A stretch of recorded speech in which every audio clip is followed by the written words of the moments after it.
chers frères et sœurs. Or aujourd'hui, on n'a pas de plus cher que notre religion. On n'a pas de plus cher que notre foi. Et quand on a honte de l'afficher, on se cache et de façon évolutive, on perd notre foi, on perd notre religiosité. Et quand on perd la foi, notre bouclier qui nous protège contre Satan, c'est notre foi, c'est notre religiosité. Si on a honte de l'afficher, on la cache, de façon évolutive, on la perd et on perd notre bouclier, on perd notre protection. La destruction de la cellule familiale.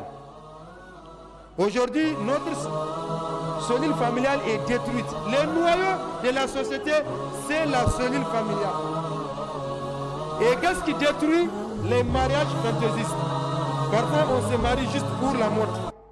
Parce que l'autre s'est marié, l'autre a pris une deuxième épouse, je vais aussi prendre. On se marie pas dans la foi, des mariages non fondés sur la foi. Dans le mariage, chacun veut trouver une femme, entre griffes on dit présentable.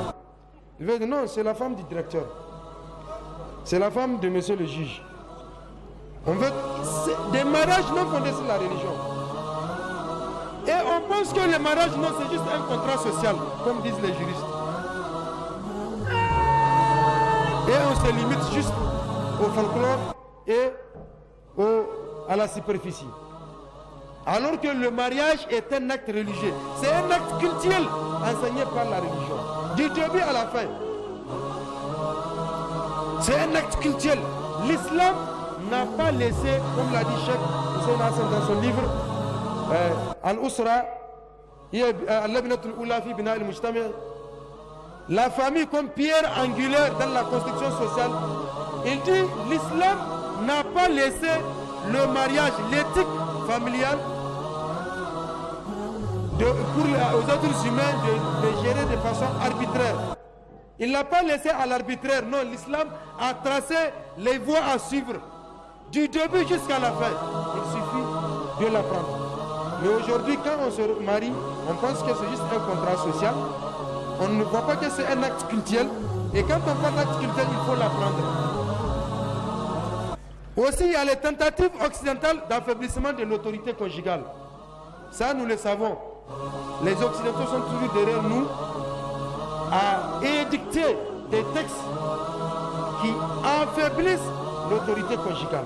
On veut donner des droits à la femme, on veut donner des droits aux enfants. L'islam a donné déjà des droits à la femme.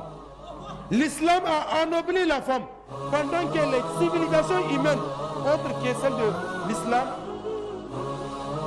reléguaient la femme, ces sociétés chosifiaient la femme. L'islam a anobli la femme. Une sourate porte le nom des femmes. Et aussi, les divorces indénombrables. Aujourd'hui, les divorces se comptent au nombre des mariages. Et tout ça, c'est parce que nous n'apprenons pas ce que l'islam a enseigné dans la vie conjugale. Dans le cadre des conflits conjugaux, c'est un pléthore de dispositions préliminaires que l'islam a enseignées avant d'aboutir au divorce. Si on les applique, 80% des divorces pouvaient être évités. L'abandon du rôle des parents. Les parents éducateurs, nous avons dit aujourd'hui, nous prenons nos enfants, nous les amenons dès 3 ans, on les amène dans les écoles, jardin d'enfants, crèche, baby school ou quel autre nom on les donne. C'est à eux de les éduquer. Nous abandonnons notre rôle d'éducateur. Dans les établissements scolaires, on n'éduque pas les enfants, on les instruit. On les apprend à lire et à écrire. L'éducation, c'est aux parents de le faire. L'imitation aveugle de l'Occident. Et c'est ça, nous prenons les mœurs d'autres sociétés, nous les importons et nous pensons que ce sont les bonnes valeurs. Et surtout les jeunes. Aujourd'hui, le jeune, tant qu'il ne copie pas un certain Isunup Dogi, ou bien comment on l'appelle, Dogi ça veut dire chien. C'est lui qui se donne le nom de chien et c'est lui qui veut copier. Bien que quelque part, quelqu'un aurait dit qu'il est devenu musulman. Nous espérons que ça soit vrai. Aujourd'hui, on imite les Occidentaux de façon aveugle. Tout ce qui vient de l'Occident, on consomme. Par ignorance. Alors que non, ils ont leur société, ils ont leurs mœurs. Si leurs mœurs évoluent de façon négative, et eux, ils considèrent ça comme des bonnes mœurs, c'est leur problème.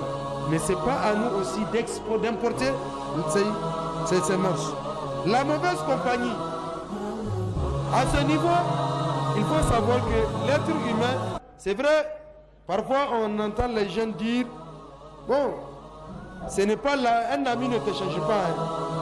En fait, tu changes parce que tu changes quand tu l'auras voulu.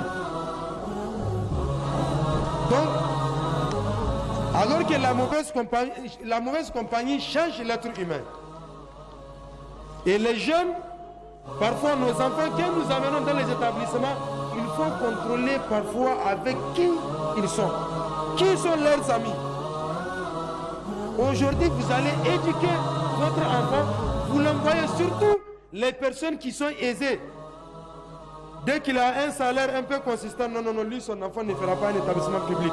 Et même parmi les établissements privés, il va choisir un établissement où on paye 500 000 à plus pour dire que non, mon enfant, il est dans un établissement, moi, je paye 600 francs par an pour sa scolarité. Et dans les établissements là, vos enfants, ils côtoient, ou je vais dire nos enfants, ils côtoient les enfants des personnes qui ne connaissent rien, qui n'ont rien appris de la religion et qui n'ont rien enseigné à leurs enfants sur la religion. Et l'enfant, il est plus influençable par ses amis que quelqu'un d'autre. Il est plus influençable. Le fait d'envoyer les enfants dans les établissements chers, ce n'est pas la solution. Hein. Vaut mieux que l'enfant échoue aujourd'hui dans son cursus académique. Étudier à l'école, c'est juste un commerce, c'est pour avoir un boulot, avoir un salaire. C'est tout. D'ailleurs, même si tu deviens fonctionnaire, tu ne seras jamais riche. Tout un fonctionnaire que vous voyez qui est riche, qui a construit des immeubles, il a les véhicules, soit c'est un voleur, soit c'est un assassin. Et étant fonctionnaire, on ne devient pas riche, on devient riche. Si on veut être riche, on fait le commerce, on y va. C'est juste un commerce. Vaut mieux que l'enfant échoue dans les établissements académiques qu'il perde l'éducation religieuse. Aujourd'hui, et nous choisissons aujourd'hui l'éducation, la réussite académique sur la religion. Pour finir, si c'est cela, les causes, les solutions, c'est d'abord le retour à l'enseignement de la religion. Il faut revenir à l'enseignement de la religion. Envoyons nos enfants dans les écoles coraniques pour apprendre la religion, pour apprendre le Coran, pour apprendre la vie du prophète sallallahu alayhi wa sallam. Sans cela, il n'y aura aucune solution possible. Parce que Dieu l'a dit, Inna Allah la yughayyiru ma biqawmin hatta yughayyiru ma bi anfusihim. La protection de la famille, il faut protéger la cellule familiale. Célébrons des mariages conformes à notre religion. Ne nous targuons pas de faire les mariages les plus chers ou d'avoir l'épouse la plus présentable. Soucions-nous d'avoir les bonnes épouses, les épouses vertueuses. Comme l'a dit le prophète, Ad-dunya mata wa khayru mata'iha al-maratu salihah. Et la prédication, il faut aussi faire la prédication. Il faut assister les lieux de prédication. Et généralement, quand on invite les gens aux lieux de prédication tels que les lieux, parfois les intellectuels pensent que non, ça c'est l'endroit des fanatiques. Les médias, contrôlons les médias. Aujourd'hui, c'est que nos enfants regardent à travers les médias. Nous devons le contrôler. Et les médias aujourd'hui, ce n'est pas la télé. Aujourd'hui, si vous constatez dans les maisons, les enfants ne sont pas beaucoup plus accros à la télé. Ils peuvent faire 24 heures sans regarder la télé parce qu'ils sont tous sur le téléphone. Aujourd'hui, vous allez voir, on pense que non, c'est être civilisé. 2, 7 ans, 8 ans, tu achètes une tablette à ton enfant. Scientifiquement, il est démontré, comme pédagogiquement aussi, que l'enfant, à moins de 12 ans, l'écran est dangereux pour lui. Pour sa santé visuelle, même pour son développement psychologique. Avant 12 ans. Mais aujourd'hui, vous allez voir l'enfant de 7 ans, 8 ans, on lui jette une tablette. On pense que non, c'est être civilisé. Non, l'enfant, il est éveillé, il va apprendre. Il n'apprendra rien. Parce que la base de l'apprentissage, c'est d'abord le développement psychologique. Quand il est psychologiquement déréglé, il ne peut rien apprendre. Même s'il apprend, ça ne peut pas produire des fruits positifs. Et aussi, se détacher de l'occidentalisme, de l'occidentalisation. Et s'investir pour un développement social de notre société. Tout ce qui concerne les fléaux sociaux, il faut s'investir afin de les éradiquer. Donc, après avoir débordé de 2 minutes ou 3, nous sommes à la fin de notre présentation. Nous implorons Allah subhanahu wa ta'ala qui nous donne les récompenses de ce que nous avons dit bien. Et notre chef qui n'a pas pu répondre compte tenu des contraintes de dernière minute qu'Allah subhanahu wa ta'ala donne les récompenses de la bonne intention. Et là nous avons dit du mal qu'Allah subhanahu wa ta'ala nous pardonne. Subhanakallahumma wa bihamdika ashhadu an la ilaha illa anta astaghfiruka wa atubu ilayk. Assalamu alaikum.